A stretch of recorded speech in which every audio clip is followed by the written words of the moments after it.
So before starting diving into my presentation, actually, as those of you who have read Levy Hideo's novels will know, we probably recognize, the quote at the beginning of the title of my presentation is in fact from one of Levy's works, and that gives away the fact that I will mostly talk about Levy and use Shimada as mostly a term of paragon for the way the disguised translation and the disguised translator works in Levy's work. So first and foremost, what is the disguised translator? This is the version of the discourse that I use when I speak English. I much prefer the Japanese kakure to describe the role of this translator in the prose of Levy. Generally speaking, the disguised translator or hidden translator as well, as you prefer, is part of the story. And that's what makes this text quite different to translate, in my opinion, and in my experience. We're talking here about multilingual literature, so we're talking about texts that are not written in one single language as much as all the others that we may think about. So when we are talking about translation, we normally think about translating from language A to language B. In the case of Levy and in the case of the novel that I will mention by Shimada, this is not in fact the case, as much of the narrative is written in different languages. However, we can still recognize that these are Japanese texts because the ratio makes it so that Japanese is the frame language. The other languages, mostly English and Chinese, are generally embedded. So the disguised translator, back to the topic, is part of this process. I will provide certain examples from the text that will show you how much part of the narrative this disguised translator is, and then I will explain why it is relevant to the translation process of this text. So this is a quote from Shimada's novel Yumetsukai. Now, Yumetsukai was originally published in 1989 in Japanese. It has been translated by Philip Gabriel, but it was one of those older, early 90s translation where the way of translating was pretty much an abridged version. So it was not the entire novel. It was something like taking some parts, leaving something out. This particular sentence, of course, in the English translation figures as entirely in English.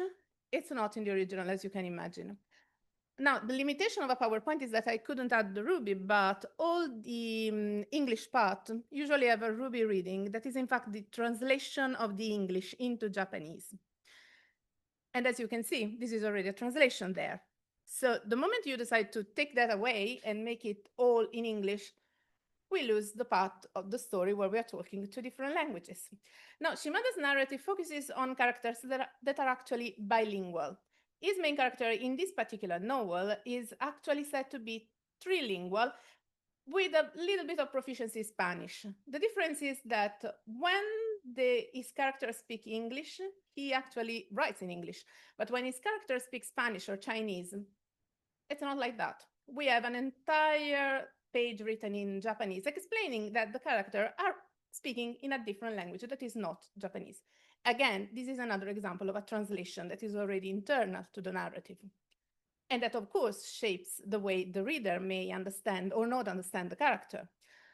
There is a reason why Shimada writes about bilingual character, and it is normally that this character provides sort of an external gaze on Japan, because Shimada's perspective is that of a person who wants to see Japan in the context of the world. So he's looking at Japan as part of the global. And his character, especially his main character in Yumetsukai, provides this sort of perspective. Now, Yumetsukai is about this character who has multiple names, but normally is known as Matthew or Masao. He was born in the US, was kidnapped by his father. His mother is Nisei. So she is actually a Japanese immigrant in Japan, Japanese immigrant in the US, but now she's back in Japan and she's looking for her lost son. So as you can imagine, Masao has had a lot of adventure in his life. And that's the kind of character Shimada focuses on. This is completely different from what Levy actually does. So in Shimada's case, the idea of the disguised translator is, of course, evident in the Ruby reading, as I said, is evident in the translation that is off page. And it works as a way to provide accessibility to the text to a monolingual Japanese audience. In this case, I say that he works on functional multilingualism. The term functional multilingualism I will use often. It's actually the way of portraying multilingualism in a way that is still accessible to a monolingual audience. And of course, it relies on translation.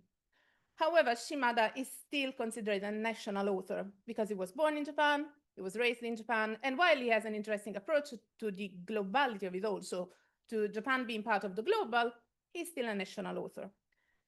This is different from Levy Hideo. Now, Levy Hideo was born in California, and he is one of the authors normally considered as Ekkyo Bungaku authors. So border-crossing author, people that write in Japanese while they are not Japanese born.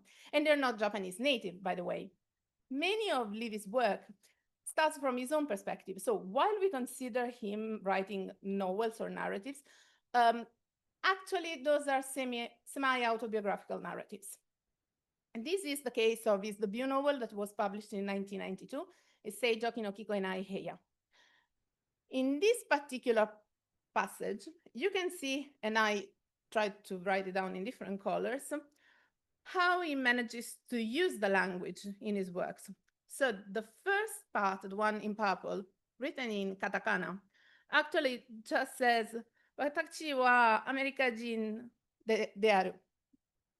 But as you can notice, even from when I read it, the fact that it's written in katakana is extremely obvious. From the fact that it's written in katakana, it is extremely obvious that the person speaking is not a native and they are stuttering. Afterwards, someone is speaking in English, and the English word is quite provincial.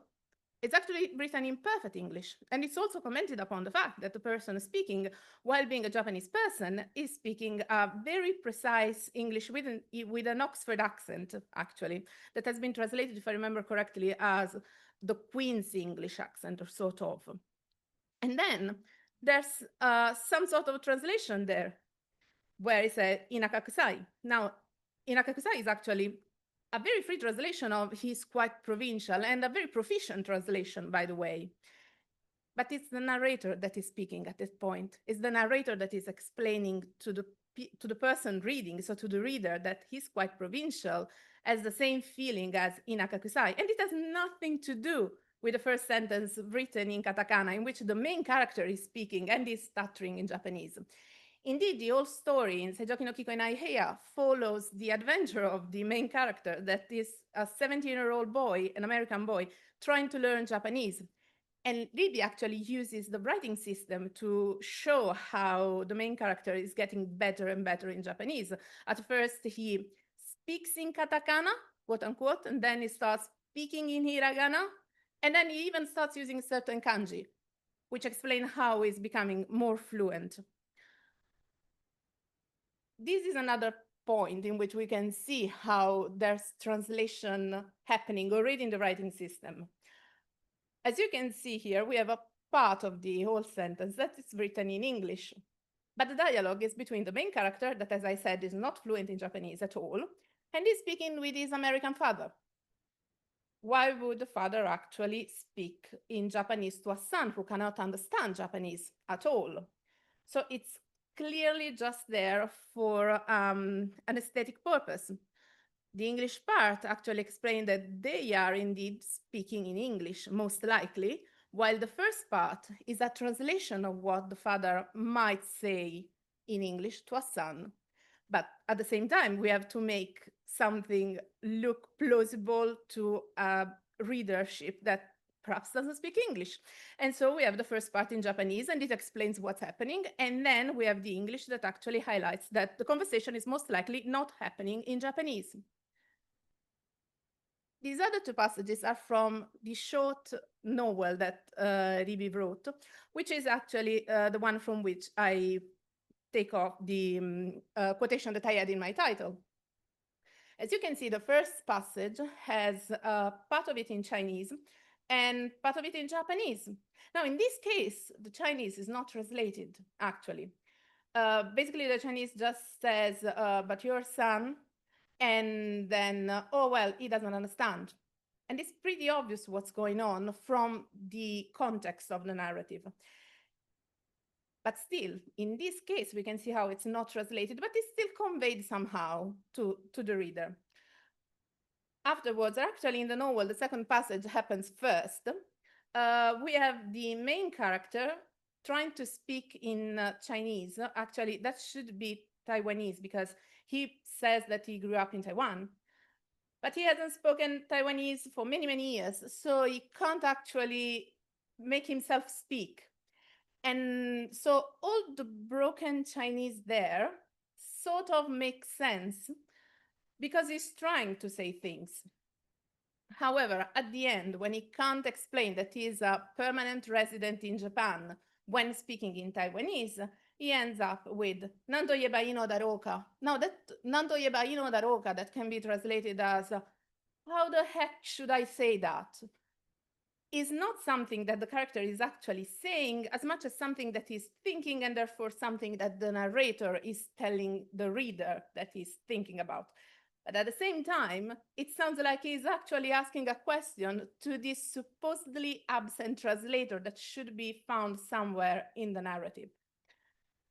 So, in the context of Levy, the idea of having a hidden translator or a disguised translator is rooted in the fact that his novels and his works are actually semi-autobiographical. So basically, the feeling that he expresses are there. So he's someone who actually experienced going through something like that, like not being able to express himself proficiently in one language or in another. And so he's actually upped into making his own work being accessible to someone who may be in the same situation as he used to be. And that was happened both in Seijōki, in Tenanmon, and it happens also in other of his works, actually. It's also something that is featured in his way of writing. It's part of his own style somehow. And somehow it still dive into the idea of functional multilingualism in certain instances, whereas in certain other, it gave the idea of more cosmetic monolingualism, where cosmetic monolingualism is where you have the idea of a page that seems like being written monolingually, but indeed it's not. So in conclusion, the important point that I would make here is that because multilingual writing comes from a process of translation, translation is actually inherent to multilingual writing, which means that when we approach a multilingual text, there are other questions that we should ask ourselves as a translator and also as scholars. And specifically, what is supposed to stay there untranslated? What is supposed to stay there and to be translated? Because sometimes the decision of either translating something or not translating something in the original text comes from the idea of refusing translation and refusing the idea that a text should be written monolingually. And this is not something that is completely new in Japanese literature, but certainly in authors like Levy, so a Kyo Bungaku author, this is something that actually is marked as even more prominent. And so with this, I will leave you to think about it. Thank you.